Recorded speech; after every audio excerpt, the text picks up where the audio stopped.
Hello, everybody, and welcome to Calculus Summer Prep. Throughout the summer, we're going to present different lessons each week, and these lessons are basically to try to prepare you for the upcoming year of calculus. While none of this is going to be required of you, I guarantee that it'll make what you're going to be doing this coming year much easier if you follow along and you understand and practice some of these lessons over the summer. This is really good material. So what we've got is, starting this week, we will have 9 weeks of lessons. Each week will be a different lesson, and it'll be something which will build upon stuff which you've already learned or should have been exposed to in some fashion, and some of it might be a little bit new. But in any case, it's going to prepare you, and it's going to take you all the way up to what would be the start of the school year. One of the main focuses for all of these lessons, and this should carry through every lesson, is terminology.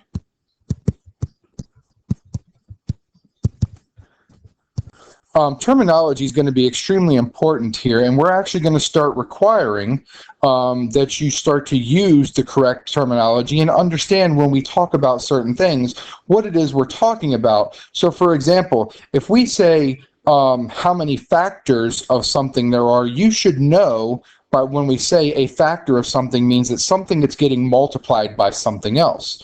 Okay, and that's part of what we mean by when we say terminology.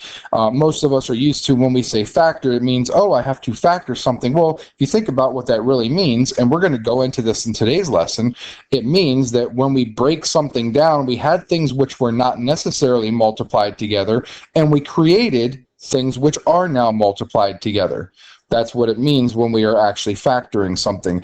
Anyway, that's just a small example. Again, we're going to be very persistent on proper terminology, and this should carry through into next year. The main reason is because for those of you guys who are going to be taking the AP test, and if you're taking calculus next year, we're hoping that that's most of you, the AP test is extremely a stickler for proper terminology and the proper use of language when it comes to taking the test. So that's what we want to prepare you for. So let's go ahead and jump into this week's lessons. This week we're going to talk about simplifying rational functions, and we'll go into the definition of what that is, and also combining some rational functions. So let's go ahead and take a look. All right, so as you can see here, we've got 4 examples. Remember what I said was, and I'm going to write this up at the top here because it doesn't say it, we are going to simplify. Simplify does not mean solve. There is a major difference. Simplify means to put it into the lowest reduced terms, which means that we're going to have to do some factoring to see whether these things simplify or not. Solving means that you have to have an equation. There has to be an equal sign. We're not trying to find a value of x here. We're just trying to put this into its lowest terms, and you'll see as we go through this exactly what that means. So we're going to simplify. In order to simplify, we need to be able to factor. And the way that I factor might be different than the way that you factor. However, I do believe that you really should know the basics of the FOIL process, which is just a way of using distribution. So over here on the right-hand side, I'm going to go ahead and write out what FOIL actually stands for those of you guys who are not as familiar. So FOIL simply means first, outer, inner, and last. It's really just an acronym that tells you what parts of the binomials that you're multiplying together, you're going to multiply together in a specific order. And once you multiply these pieces together, you're going to go ahead and combine like terms. So let's do a real quick example of a FOIL, just so that you know what I'm talking about, because when I factor, I use a reverse FOIL methodology. So let's go ahead, and I'm just going to create a really simple binomial here. Binomial meaning 2 terms. There are 2 terms within that parentheses. X plus 1, and then we'll do x minus 4. So a binomial times a binomial. So when we FOIL, the first simply indicates these first components in each one of our binomials. So I multiply the x times the x together first, and we get x squared. Then the outer refers to the outsides or the outermost pieces within each binomial. So this one right here would represent an outer. This one right here would represent an outer. Don't forget that the negative goes with the 4, so it's x times negative 4, which is negative 4x.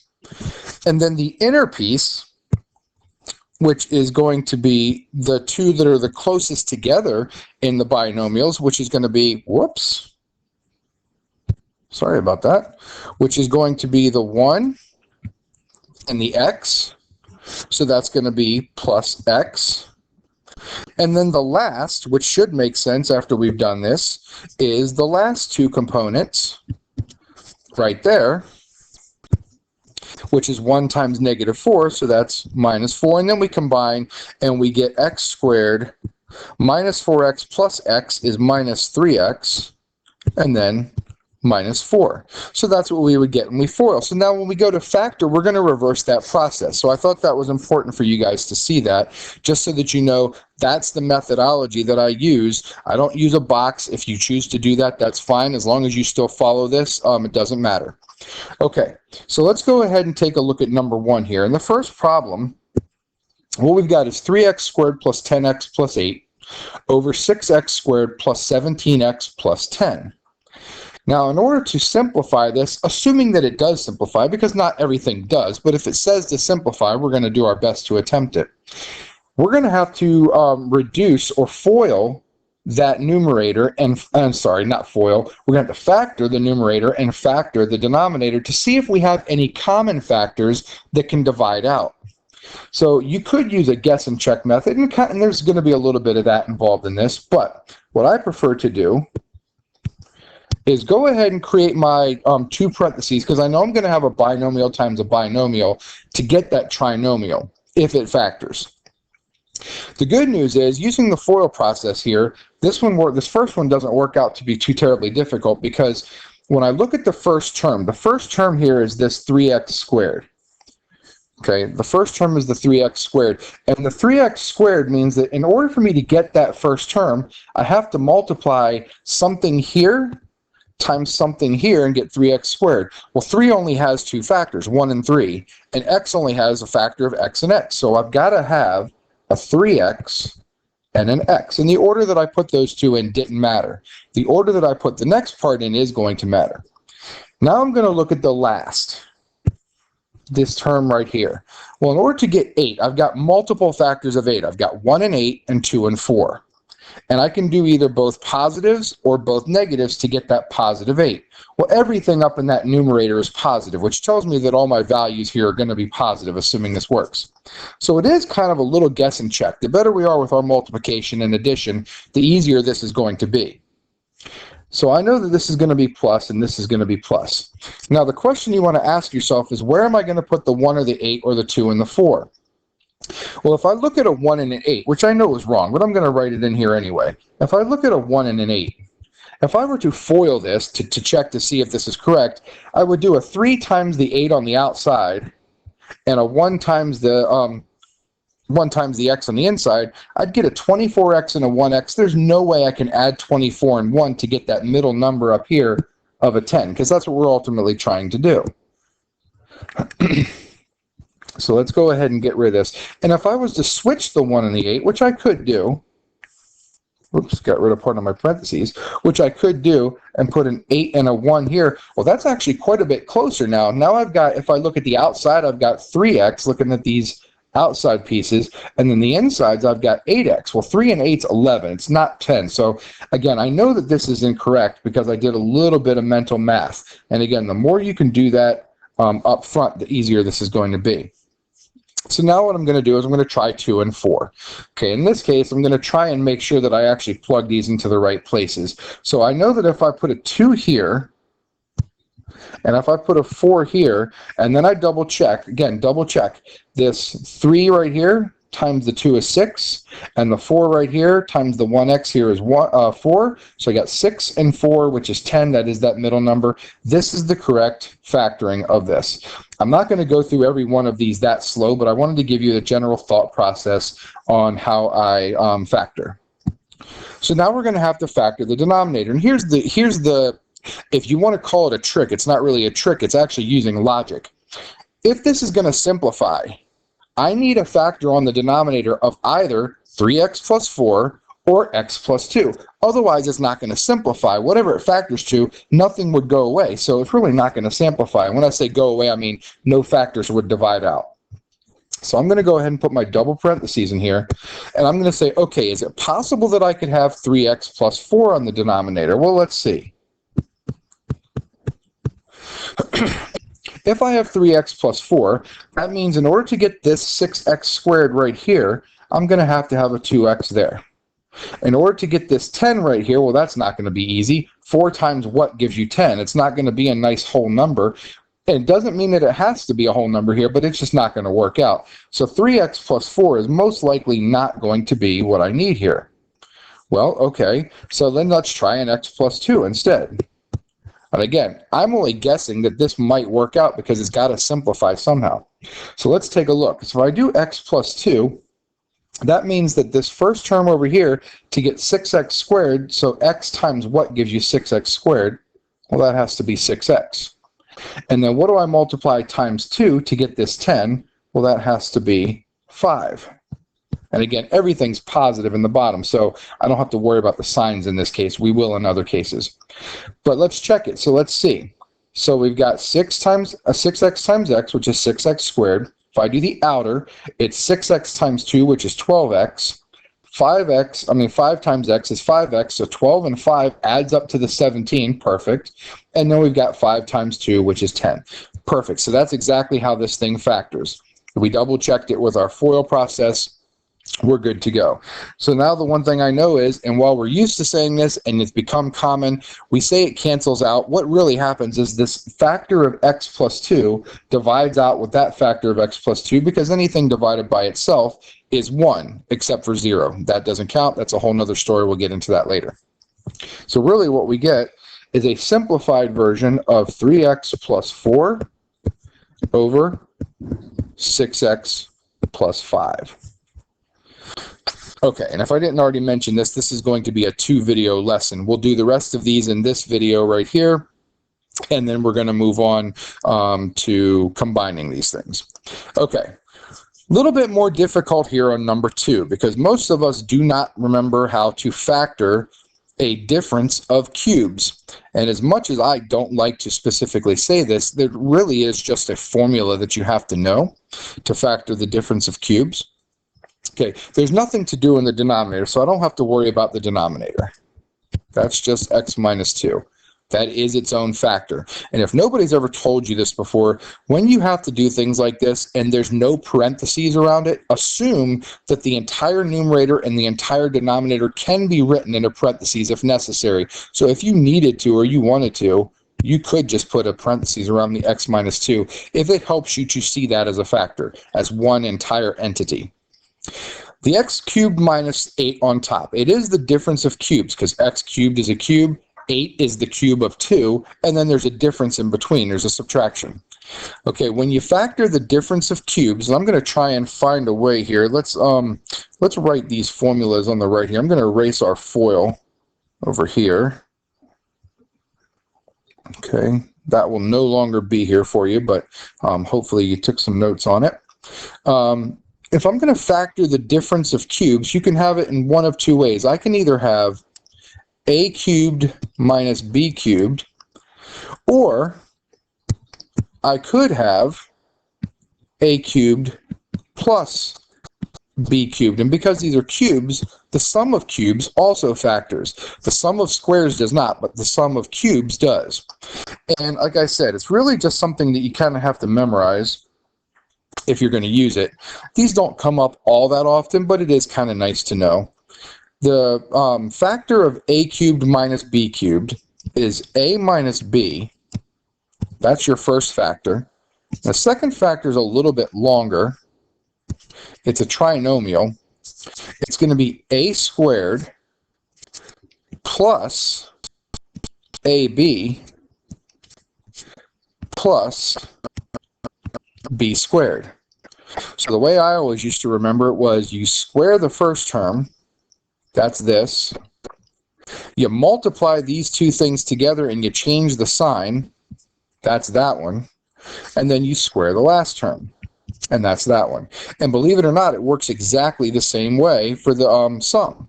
The only difference is the first term, instead of a minus b, is a plus b because it was the sum of cubes. Same idea. Square the first part, a squared. Multiply the a and the b, but change the sign so it'll be minus ab. And then square the last one, b squared. So that's how you factor the sum or difference of cubes. So what we have here is exactly the same situation. I've got x cubed minus 8. So x cubed minus 8. So the first parentheses is going to be the cube root of the x cubed and the cube root of the 8 and a minus sign. Okay, so the cube root of x cubed is x, the cube root of 8 is 2. We're good to go there. Now I'm going to take and I'm going to square the first term, multiply the x and the negative 2 together, but change the sign, so we're going to get plus 2x, and then we're going to square the minus 2 and get plus 4. And this should make sense, again, because in order to simplify this, we were really hoping to get an x minus 2 out of this anyway, which again, we could have just kind of tried to figure out, but we did get an x minus 2, which will now divide away, which is going to leave us simply with x squared plus 2x plus 4. All right, I'm going to see if I can shift this screen up here a little bit, and then we're going to finish the last two. All right, looks like that worked. So let's go ahead and look at number 3. Nothing to do in the numerator, at least not yet. You might ask yourself, wait a minute, it's just one thing. You're right, it is. But you'll see what I mean in a second. The denominator is one of those special ones that we've seen. This is the difference of squares. X squared minus 25. X squared is the square of x. 25 is the square of 5. And there's a difference in between. This is one of those ones that factors, and it should be pretty easy to do. You just take the square root of each piece. One is plus, one is minus. And there really didn't make any difference as to which order we put that in. And right now you might look at this and say, well, wait a minute. I don't have exactly the same factors on the top and the bottom, so nothing simplifies. And you're exactly right. You don't have exactly the same factors. What you do have, however, is in the numerator, this thing, I'm going to go ahead and put it in parentheses, is exactly the opposite of this piece. What do I mean by exactly the opposite? We'll look at it. On the top, I've got 5 minus x. So the 5 is positive, the x is negative.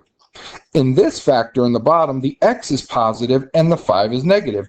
Those are completely the opposite. So the idea is anytime you divide two things that are completely the opposite, well, let's just think of an example. What if I take 7 and I divide it by its opposite, negative 7? Well, we should get negative 1. What if I take negative 13 and I divide it by its opposite, 13? Well, we should get negative 1. So anytime you take two things which are exactly the opposite, you're going to end up with negative 1. Let me show you another way that this is going to work. What I could do on the top, and this is why I put the parentheses there, I can factor a negative 1 out of the top. So what I'm going to do is I'm actually going to factor a negative 1 out of that parentheses. And when I do that, that's going to leave me with negative 5 plus x. And then we've got x plus 5 and x minus 5 in the denominator. And you might still look at that and think, well, it doesn't look exactly the same. You're right. Only because the order here is different. I've written this as negative 5 plus x. But we should know that you can add in any order. So as long as I keep the sign with the negative 5, I could write that as x minus 5, which is exactly the same thing in the denominator. And again, once I go ahead and divide those things out, what did that leave me with on top? Negative 1. And that is what the division of these two things is. So really what we get here is -1 on top, x plus 5 in the denominator. Let me try and rewrite that a little bit better. X plus 5. Still, my 5 looks horrible. Anyway, that's what it is. All right, one more. So let's go ahead, and the numerator here is a trinomial, so it should factor into two binomials, assuming that that's right. The denominator is x squared minus 16. Once again, this is the difference of squares. Should be one of the easier ones to factor as long as you recognize that. So it's going to be an x and a 4, an x and a 4, 1 plus, 1 minus. So obviously what we're hoping on top is that we get an either x plus 4 or an x minus 4. So let's see. If I undo the FOIL process, in order to get my 2x squared in this first spot right here, I'm going to have a 2x and an x. No other possibilities. Okay, 12 or negative 12, excuse me, has a bunch of possibilities. I'm going to have 1 and 12, 2 and 6, 3 and 4. One will have to be plus, one will have to be minus in order to get this minus 12 here. So again, what we're hoping for is that this right here is going to be a 4, because we want this one to either be plus or minus 4. Well, if this is 4, the only way to get this to be 12 is for this thing here to be a 3, because when I multiply 3 times 4, it gives me 12. Now we just have to see which combination might actually work, if either one of them do. So let's see. So if I multiply 2 times 4, that's 8. If I multiply 3 times x, that's 3. Neither one of those is actually going to get me to this thing right here. So let's see, maybe this just isn't going to work. Let's see if there's another combination that works.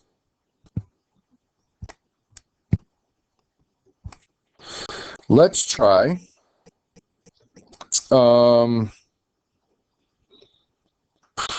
and 6 isn't going to work.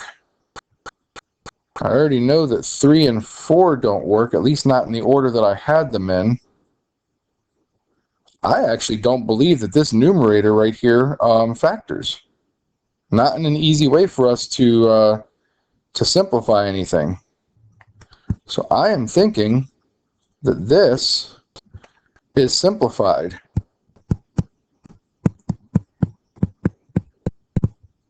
Now we can factor this to x minus 4, x plus 4, but again, none of that is going to make anything go away. I'm not seeing that we're going to get a factor of either x plus 4, x minus 4 on the top.